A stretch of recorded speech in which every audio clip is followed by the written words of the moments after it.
rocket that stands 229 feet tall and at launch produces more than 1.7 million pounds of thrust from its 9 Merlin engines. Rockets like Falcon don't use all of that power just to go straight up. Early in flight, Falcon 9 will perform what's called a gravity turn, which is a smooth pitch that tilts the rocket sideways so it can build up horizontal velocity. You may hear this call out about 10 seconds into launch as vehicle pitching downrange.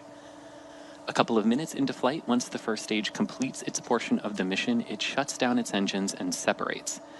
A staged rocket like Falcon 9 sheds the first stage booster so stage 2 and the payload can keep climbing faster and more efficiently. And there we just heard a call out from our launch team that we have begun thermally conditioning Falcon 9's 9 Merlin engines for ignition. Back to the mission profile, after stage separation in flight today, the first stage booster will head for a landing on our drone ship, a shortfall of gravitas. This particular booster is supporting its 23rd mission today. After stage separation, the second stage takes over, powered by a single Merlin vacuum engine, also known as the MVAC. And there we hear a good call out that we have finished loading RP-1 kerosene onto the first stage of Falcon 9. The second stage's MVAC engine with its extended nozzle and optimized design drives maximum performance in the vacuum of space. And topping it all off, we have the payload fairing, a 17-foot wide carbon composite shell that protects the payload during the uphill trip through the atmosphere. About 3 minutes into flight, both of these payload fairing halves will separate and then parachute back to Earth. Our fairing halves on this mission have already seen multiple flights, with one half flying for the 24th time today and the other half flying for the 16th time. If recovery goes to plan, the fairings will be pulled out of the ocean and prepared to fly again.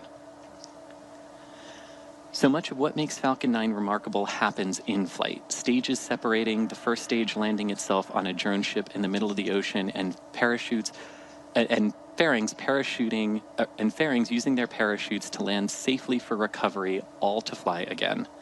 And getting to space is definitely the first step in building our multiplanetary future. Back to today's mission, we continue to watch the weather closely now. T-minus 5 minutes and counting. Falcon 9 tanks are pressurizing for strong back retract. And that is a good call out there that the propellant tanks within Falcon 9 are being pressurized. This helps the rocket be a little more stable as we prepare to retract the transporter erector, or the TE, here in the next few minutes. The TE is the large truss structure that you see standing next to the rocket. It's hinged at the base and connected to the launch mount beneath the first stage. Strong back retract has started. As part of the start of strong back retract here, we will soon see the clamps around the top of the second stage begin to open. The TE will then pivot back, slowly swinging away from the rocket, and will reach its fully reclined position at about T-minus 3 minutes and 40 seconds. Now, you may also hear the TE referred to as the strong back. That's just a different name for the same structure. You can see those cradle arms have opened.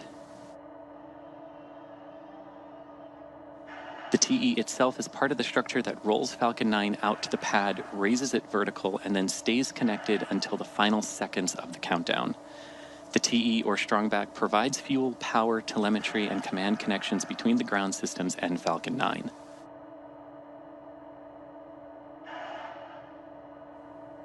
And there you see the TE pulling back just a couple of degrees to its pre-launch position.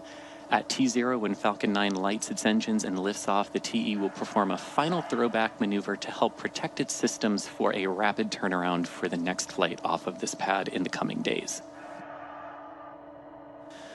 Right now, both stages of Falcon 9 are nearly fully loaded with about 1 million pounds of propellant, including RP-1 kerosene, a rocket-grade version of kerosene, and liquid oxygen that's chilled to over... Stage 1, LOX load complete.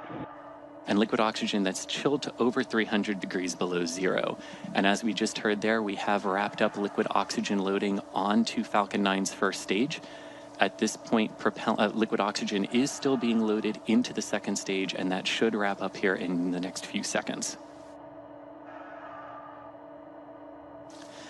The reason we cool the propellants on Falcon 9 is so that they are denser, and the denser the propellant, the more performance we can get out of the same amount of fuel tanks. So before any of that propellant starts flowing through the plumbing and the engines, we chill them down, which you heard at the T-minus 7-minute mark. This prevents thermal shock and boil off when the ultra-cold liquid starts moving.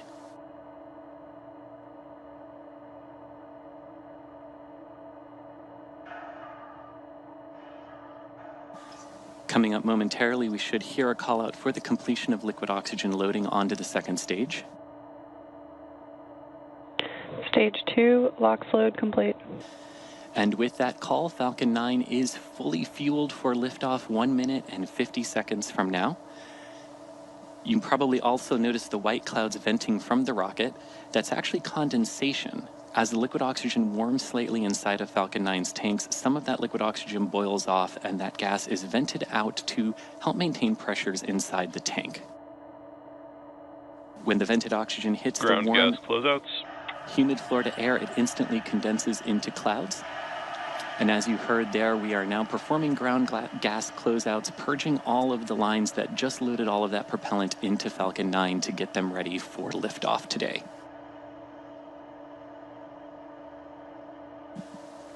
Coming up in just a few seconds, we will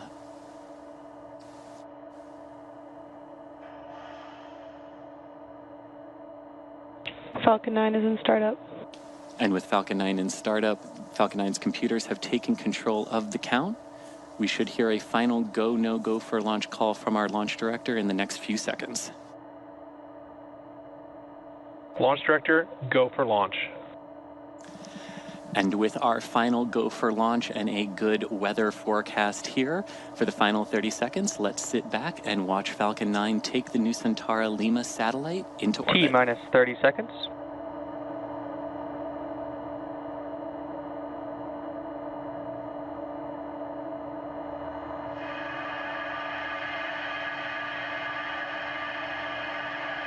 T-minus 15 seconds. T-minus 10, 9, 8, 7, 6, 5, 4, 3, 2, 1. Engine full power and liftoff. Go SpaceX, go Nusantara Lima.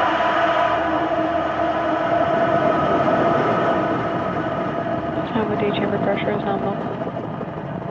Vehicles pitching downrange.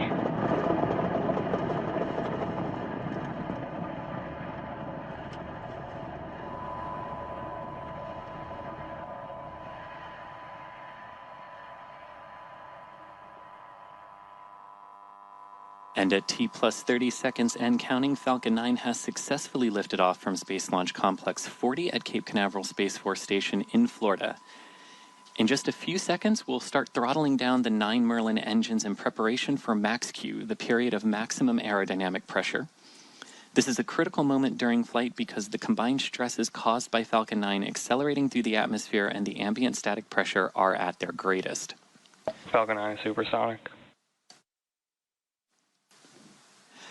To help go from vertical to horizontal, the first stage has performed a pitch kick maneuver.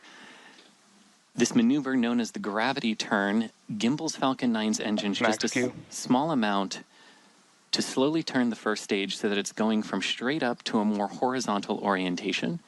And as you heard, we have passed through max Q.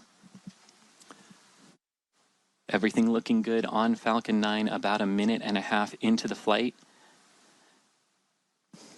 Coming up shortly, we'll have 3 events that'll happen in quick succession, and we should hear chill has started. all of those called out by mission control, starting with main engine cutoff, followed by stage separation, and then stage engine start 1. That call out you just heard means we are now thermally conditioning the second stage's MVAC engine in preparation for its ignition. That ignition will happen after stage 1 shuts down its engines and separates, after which the stage 1 booster will begin to make its way back to Earth, descending under the force of gravity until it's time to relight its engines for the entry burn. At second engine start 1, or SES-1, we will light the MVAC engine on the second stage for the first time. And we should have main engine cutoff on the first stage booster coming up here in just a few seconds.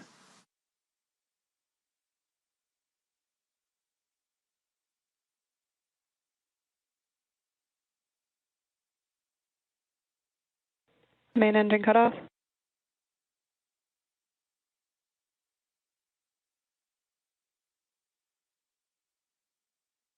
MVAC startup. And there we had those three events in quick succession: main engine cutoff, stage separation, and the ignition of the second stage's MVAC engine. Coming up in just a few moments, we should hear a call out for payload fairing separation. The two payload fairing halves are encapsulating and protecting the Nusantara Lima payload right now. But once the stage climbs into the vacuum of space, those payload fairings are no longer needed and they will be jettisoned. Both vehicles are following nominal trajectories. Confirmation there that both stages are following the planned flight path today.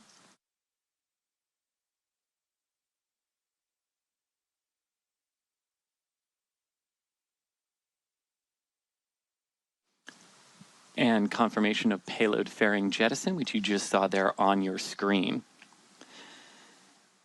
Now, we will be attempting to retrieve these fairing halves once they fall back to Earth with our recovery vessel Doug, which is currently stationed downrange in the Atlantic Ocean. Coming up in just under 3 minutes, we'll have the entry burn of the first stage booster. That should last roughly 20 seconds. At the start of that entry burn, we will relight 3 of the Merlin engines on the first stage in a maneuver that's similar to pumping the brakes to slow the vehicle down as it passes back into Earth's dense lower atmosphere.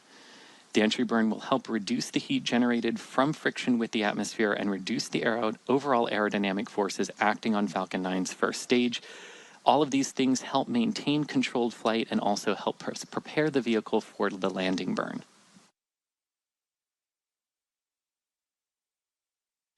During that entry burn, Falcon 9 will be decelerating by firing its Merlin engines, but the vehicle is still moving quite fast at this point. This causes it to fly through its own engine's exhaust, also known as the rocket's plume. This deposits a layer of soot on the outside of the vehicle, which is why our flight-proven Falcon 9s look the way that they do. That soot comes from the carbon-based fuel that Falcon 9 uses, and with each flight, that soot builds up a little bit more on the outside of the vehicle. Now, just over 5 minutes into the flight, you can see the telemetry for stage 1 there on the bottom left of your screen as it descends through 110 kilometers altitude. On the right-hand side of your screen, you can see the telemetry information for stage 2 as it continues to accelerate onwards towards orbit.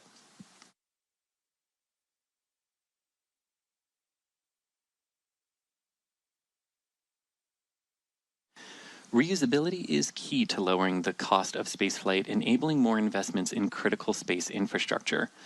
The Falcon 9 first stage supporting today's mission is performing or will perform this entry burn for the 23rd time tonight. The payload fairings are also flight proven on today's flight, with one half supporting its 16th mission and the other supporting its 11th.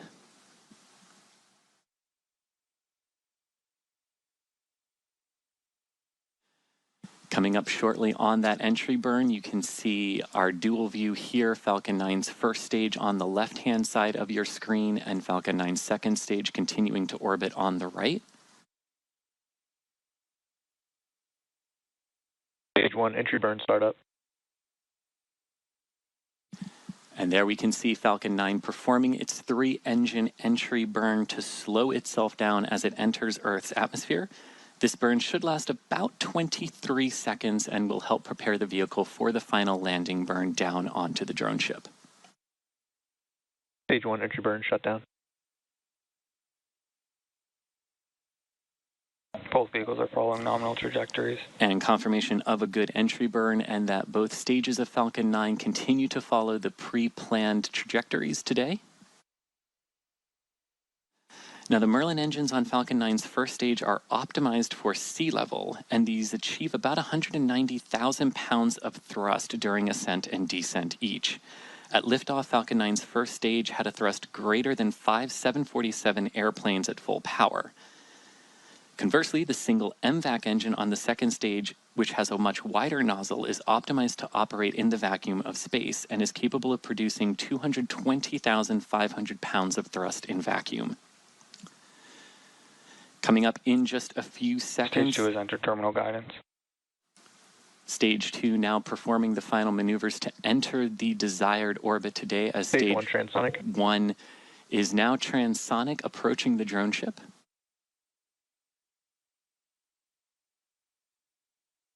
Should be popping in. The first stage booster is headed for the shortfall of Gravitas drone ship stationed in the Atlantic Ocean. And stage 2 is preparing to shut down its engines after achieving the initial parking orbit today. Stage 1 landing bird.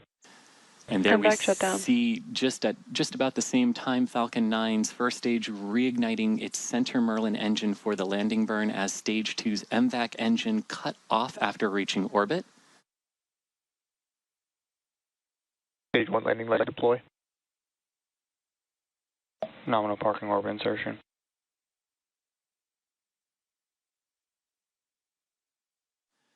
And Falcon 9 has landed Stage on 1 the landing shortfall of Gravitas drone ship. Just as it was touching down, we also had confirmation that stage 2 is in the correct orbit. So with that, we now have roughly 14 minutes of coast as the second stage moves to the point in its orbit to do its next burn, which will send the Nusantara Lima satellite into a geosynchronous transfer orbit. The start of that second burn should come at around the T+22 minute mark. We'll be back to cover that and show that and be here with you, but for now, let's enjoy some space tunes, and we'll see you back here in a few minutes.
Hello and welcome back to our live coverage of the Nusantara Lima mission.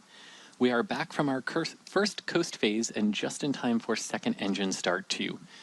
In just a few seconds, we will have a roughly 40-second burn of the second stage's MVAC engine, which is shown on, which we will see momentarily.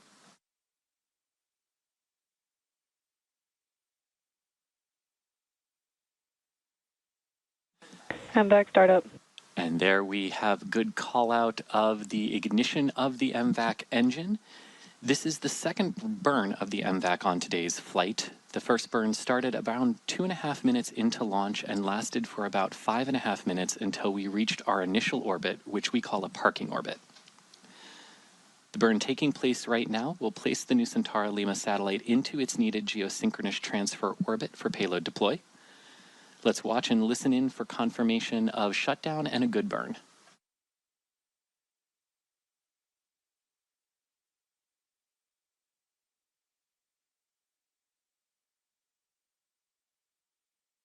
MVAC shutdown.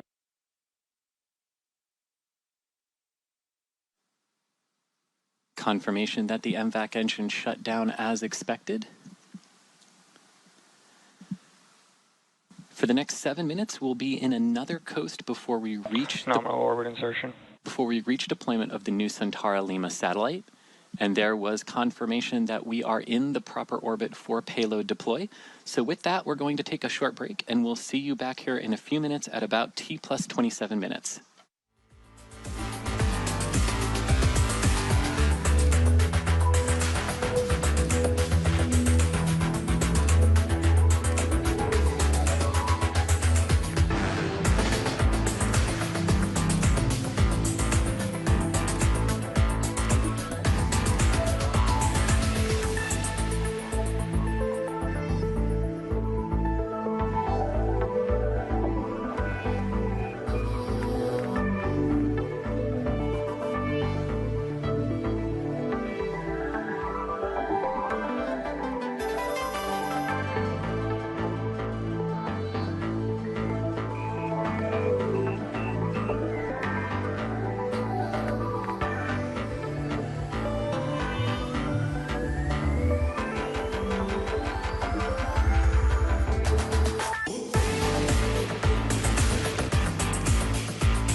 and welcome back to the Nusantara Lima mission.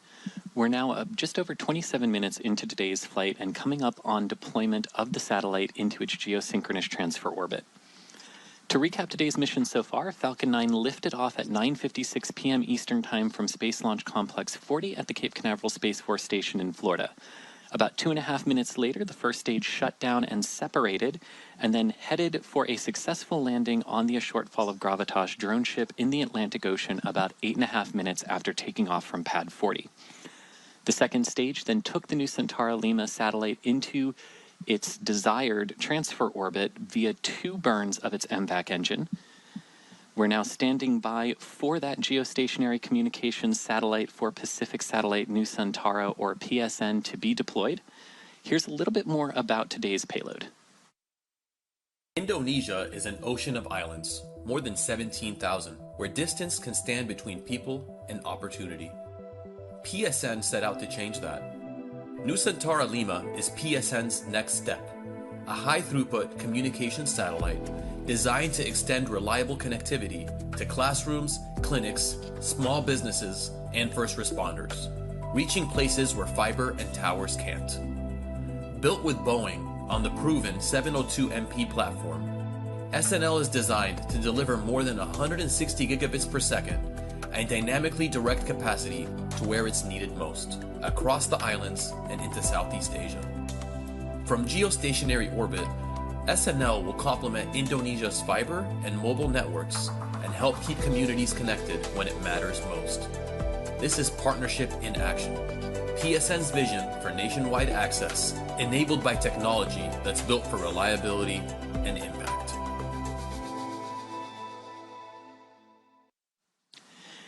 And we're now just moments away from deployment of the Nusantara Lima satellite. Right now, Stage 2 and the satellite are over southern Africa after lifting off from Space Launch Complex 40 at the Cape Canaveral Space Force Station in Florida. Nusantara Lima will be the newest satellite in Pacific Satellite Nusantara's fleet. The geostationary communications satellite will have the largest capacity in Asia using very high throughput satellite technology. Indonesia is the world's largest archipelago with many remote islands that are challenging to reach to provide internet to. The Nusantara Lima satellite will be critical in providing this essential connectivity across the island nation's 17,000 islands. You can see a good view here of the MVAC engine that brought us into the needed geosynchronous transfer orbit today. And there is a good view from a camera located on the top of Falcon 9's second stage, looking at the bottom of the Nusantara Lima satellite, which we should see deploy here in just about a minute.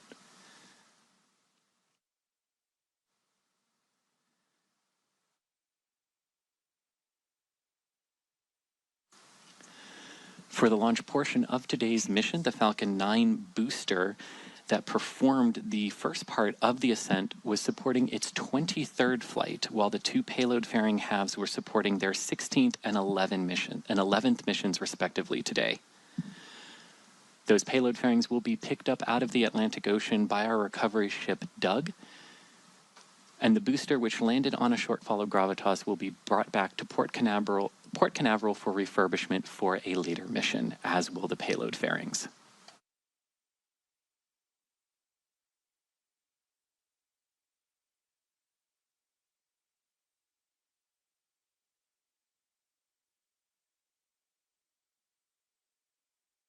We should see payload deploy in just a few seconds. And like clockwork, there we go. Nusantara Lima is flying free in its geosynchronous transfer orbit after being launched successfully by Falcon 9 today.